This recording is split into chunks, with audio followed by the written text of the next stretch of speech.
você meio que já foi natural, Sim, então. eu já nasci muçulmana, já nasci na Tu não família se muçulmana. converteu. Quem se converteu foi tua mãe. Foi a minha mãe, E, pô, você tá, o Sheik tava falando, e você acabou de dizer também, que essa conversão, seguir a religião é pecado, impor isso. Imposição, sim.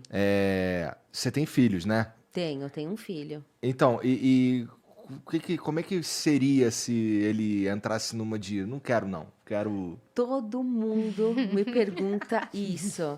Não sei se perguntar pra você, Chá, também, mas Também pra mim, perguntam. me perguntam muito. É claro que eu vou ensinar o meu filho que desde que ele nasceu, ele já está introduzido na religião. Porque quando o bebê nasce, a gente já tem rituais que a gente faz com o bebê. Sim. Agora, rituais, você vai achar que rituais são esses? São explica. Mas o católico faz também, a gente batiza e tudo mais, né? A gente faz rituais, o primeiro ritual, logo que o bebê nasce, o pai, ele fala o adhan, que é o chamado de oração no ouvido do bebê, que é as primeiras boas-vindas, né, da chegada do bebê ao mundo. E aí, depois, a gente tem um ritual de raspar também a cabeça do bebê, e o cabelo é pesado, e o peso é revertido em prata, e essa prata é revertida em doação, porque o bebê nasce no mundo, e aí ele já nasce fazendo uma doação. Porque o Islã é uma religião de muita generosidade, de você ajudar muito o próximo, de muitas doações. E aí o bebê já nasce fazendo essas coisas boas, né? Boas ações. Uhum. E aí, então, a religião já está introduzida na vida dele. Desde que ele nasceu, ele me vê fazendo oração. Então, a religião, tudo na vida dele vai ter a religião. Agora, quando ele crescer, e aí ele já vai saber o que é Islã, e vai também... Com o tempo, ele vai saber sobre as outras religiões, e ele for fazer as escolhas dele, é a vida dele. Mas a partir do momento que ele estiver comigo, ele vai estar... eu vou estar ensinando a religião para ele. A mesma coisa, sempre falo. Se você é vegana, você vai introduzir o veganismo na sua casa, os seus filhos vão ser veganos. Quando ele crescer, ele vai fazer o que ele quiser. Se ele gostar de comer carne, Pois é, então nós muçulmanos, a gente tem a obrigação de ensinar a religião para os nossos filhos. Então, não é que é uma imposição ruim. É uma coisa, se você acredita tanto numa coisa, você vai querer que seu filho seja como você. Então, Claro. a gente tem essa obrigação de ensinar os nossos filhos a serem muçulmanos. Mas aí, quando eles crescerem, a responsabilidade vai ser deles, né? Sim. A obrigação dos pais é dar aquilo que eles acham o melhor para o filho. Dar a melhor escola, dar o melhor berço, dar a melhor comida, aquilo que a gente tem de condições, o melhor, e é a obrigação. E a educação, principalmente espiritual, que eu dou o que eu tenho de melhor para o meu filho. Amanhã, a partir da puberdade, ele tem o livre-arbítrio, eu gostaria que ele continuasse muçulmano. E eu vou ensiná-lo, e eu vou continuar dando o meu melhor. E o melhor que eu tenho é isso. Ensino. Ele vai escolher, ele vai fazer as decisões dele, o livre-arbítrio dele e as consequências das escolhas dele. Sim. Então, você tem, muitas vezes, você ensina o seu filho a ser honesto, né? E amanhã ele escolhe não ser honesto. Ir para o crime, sei lá. Eu não sou penalizado porque eu dei o meu melhor, com sinceridade. Eu não falhei nisso. O problema é quando eu falho. Por exemplo, no meu caso, meu pai é libanês, muçulmano, minha mãe é brasileira, não convertida. Então, ela sempre foi católica e eles são divorciados.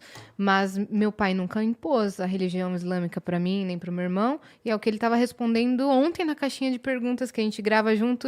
Perguntaram assim, o senhor não se incomoda da sua filha não ser muçulmana? Porque não sou. E ele respondeu, eu não me incomodo porque foi uma escolha dela, mas o que ela tem no coração é o amor a um Deus. Então, esse Deus pode ser Allah, esse Deus pode ser God, Deus, Jeová. É o amor que ela tem a Deus e isso, para mim, eu já estou satisfeito. E ele respondeu dessa forma. Ele falou, respeito todas as religiões. Ela não quis ser muçulmana, respeito minha filha. E para mim, isso, vindo do meu pai, já valeu, assim, sabe? Porque, afinal das contas, é isso, né? E no final das contas, a gente vai arcar com nossas consequências, independente do que seja. A gente não tem como controlar os nossos filhos, né? A gente vai saber que um dia vai chegar a vez deles fazer as escolhas dele. Sim, e eu respeito, já frequento mesquitas, coloco hijab quando é necessário, respeito absolutamente tudo, vivi muita coisa na religião islâmica e na cultura árabe, respeito a todos e tenho esse respeito de volta. Eu Isso acho é que a importante Marian para mim. diria que o hijab É. é necessário o tempo inteiro, eu acho que ela diria isso. Eu acho que ela diria que não. É mesmo? Até porque o hijab, ele é um item obrigatório para a mulher muçulmana. No entanto, nós, mulheres muçulmanas, temos o livre-arbítrio. Não só a mulher, todo mundo. O ser humano tem o livre-arbítrio. E uma coisa que eu e o Chá sempre conversa é que as pessoas confundem muito, né? O que é ser livre-arbítrio? Livre-arbítrio é você tomar suas decisões, né? E arcar com as consequências. Então, nós, muçulmanas, temos que usar o hijab. Mas tem várias muçulmanas que não usam. E isso, elas estão usando o livre-arbítrio delas de não usarem o hijab. Elas depois vão arcar suas consequências com Deus. Não com alguém, vai vir alguém, vai te dar chibatada, ou alguém vai te... Posa que você não tá usando o hijab. É algo entre você e Deus. Exatamente. É a mesma coisa. Eu estou rezando, né? Ou a mulher está rezando, está jejuando, não está usando o hijab. É uma obrigação. Ela fez uso do livre-arbítrio. E o que você falou é importante, né? Porque às vezes as pessoas pensam que livre-arbítrio é tipo permissibilidade. Ah, não, é permitido. Não. A Constituição brasileira, as leis brasileiras, me obrigam a ser honesto. Só que eu tenho o livre-arbítrio de desobedecer ou não. Sim. Arcando, as consequências. sofrendo as consequências. Mas não é que é permitido o livre-arbítrio. Eu posso ser honesto ou não. Não. Eu tenho que ser honesto. Só que se eu não for honesto, eu estou fazendo uso do meu livre-arbítrio. E eu estou transgredindo a lei. A mesma coisa dentro da religião de Deus. É lei. Se eu deixo de praticar uma das leis, eu estou errando nessa lei. Mas eu estou acertando nas outras. Então, eu sou passível de consequências desse ato. Esse ato, em particular. Eu não deixei de ser muçulmano. Então, você não deixa de ser muçulmana, a pessoa não deixa de ser muçulmana por causa de um erro, a não ser idolatria. Tá. Sim. Agora, o resto, eu falei um palavrão, tal, mas eu estou rezando, estou pedindo perdão a Deus e tal. Todo mundo vai pagar alguma coisa. Humano, né? A gente é falha, né? Não tem como. Exatamente. Então, a pessoa, a mulher que está fazendo a oração tal, mas ela não está usando o hijab, ela fez o uso do livre-arbítrio, ela não está conforme a religião nesse quesito. E ela está cometendo um pecado.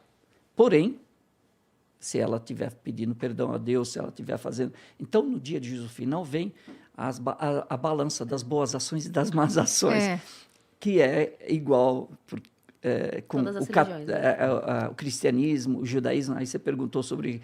Nós acreditamos em Adão e Eva, criacionismo, anjos, Satanás, a mesma coisa, com algumas nuances, algumas diferenças. Eu só falei que eu uso o hijab quando necessário, porque na minha concepção, não sei se é realmente, dentro de uma mesquita Isso, é obrigatório uma mulher usar o hijab. Independente se é muçulmana ou não, tem que usar em respeito à casa de Deus. Sim, num velório de um muçulmano, na morte de um muçulmano, tem que colocar o hijab. Na cerimônia. Para mim, eu acho uma extrema falta de respeito você uma questão entrar de respeito. numa mesquita, uma mulher que entra na mesquita não usa o hijab.